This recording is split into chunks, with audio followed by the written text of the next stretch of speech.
The island of Sodor was entering its busy summer season.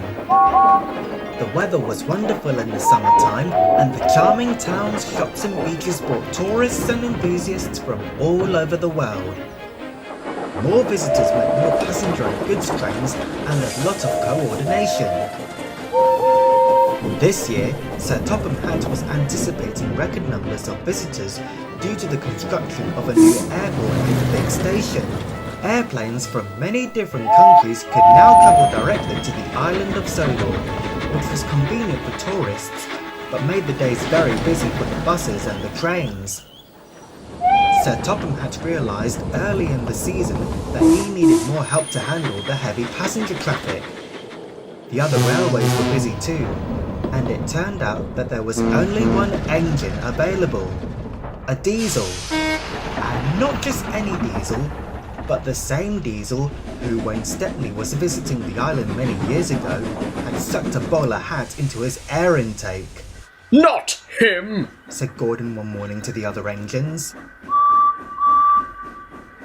"It's disgraceful!" Disgusting. Despicable. Maybe he's changed. Said Percy. It's been a long time. "I highly doubt that, little Percy. Grumbled Gordon. You can't just trust those big diesels. He said we're all out of date and tried to show off to Duck and Stepney, but he got what was coming to him." Yes, Added James. you can't trust big diesels. What about Boko? Said Thomas. You told me just yesterday that you really liked him, James. Started James. Face it, Said Percy. you big engines are stuck in your ways. Let's give this diesel a fair chance. You never know. Sir Topham Hatt might let him pull your express once in a while, Gordon. Laughed Thomas. Pull the flying kipper. Percy chortled. "You can joke all you like, Said Gordon. but the fact is this diesel came here swanking about in the yard, and to prove that he was superior, you can't fix that kind of ego." Yes, Agreed James. Thomas looked incredulous. Says you. I think the only egos on this railway belong to you three. Thomas and Percy puffed out of the sheds, leaving the three big engines feeling very cross. The diesel came the next morning, albeit reluctantly. He remembered what had happened the last time he came to the island and felt very awkward. I want to make a good impression this time. He told his driver as he sped smoothly down the line. I was young and foolish then. I learned my lesson. Of course. Said his driver. Just be yourself and all will go well. I hope so. Replied the diesel uncertain.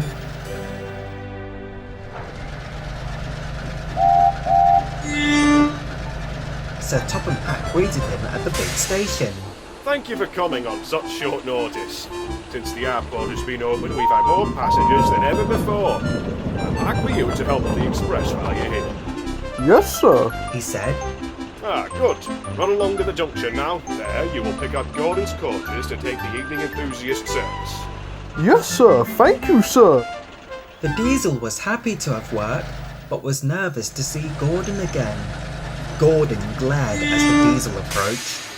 "I don't know why Sir Topham Hatt needs a diesel like you to pull my coaches, but I guess I must do what I'm told." The diesel was hurt. Gordon steamed away without another word. The evening service went well, but the diesel felt defeated. Coming back was a mistake. Maybe I should just go back to the other railway. The next few evenings were much the same way, with Gordon fuming about his express being pulled by a diesel. The diesel kept telling himself to give it more time, but he was getting frustrated. Then one evening, the diesel arrived at the station to find that Gordon and the coaches were nowhere to be seen. We're right on time, and Gordon always is too. Said the diesel. What's going on? The station master came up. With him was Sir Topham Hatt. "You've just missed Gordon. The station master said. He flew through the station without stopping. I've just received a message that he's stranded a few miles up the main line. Please take Sir Topham Hatt with you to see what's happened." Sir Topham Hatt boarded the diesel and they raced off to the rescue. They found Gordon sitting still on the line. Gordon normally filled up on water when he stopped at the junction, but he had failed to do so and had run dry. The passengers had crowded around him, telling him what a bad engine he was. Sir Topham Hatt was very cross. Gordon, it was very reckless of you to speed past the junction. He scolded. Not only did you run out of water, but your passengers will now miss their boat for the evening enthusiast trip. I'm sorry, sir. Gordon squeaked. Why did you not stop? Sir Topham Hatt continued. For a moment, Gordon didn't speak. He looked embarrassed.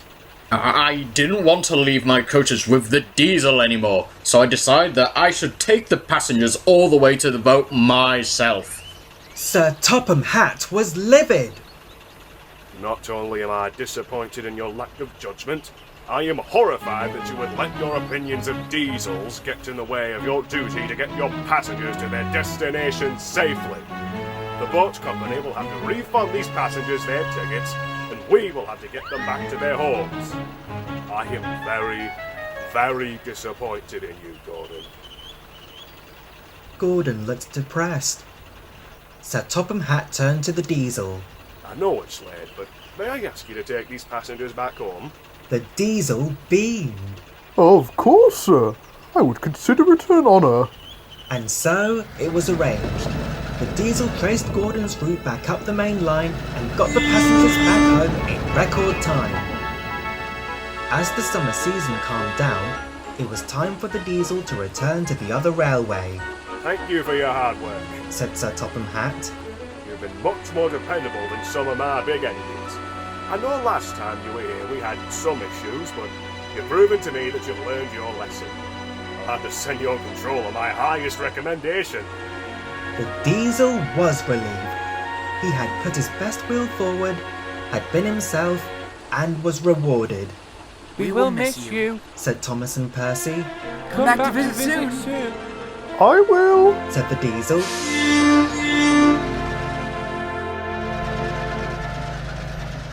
Gordon, on the other hand, was in disgrace. Sir Topham Hatt had given him limited privileges until he could learn to behave. You just can't trust those big steam engines. Called a voice from no one in particular. Yes, their egos are too big. They can't be fixed. Called another voice. All Gordon could do was close his eyes and pretend they weren't there.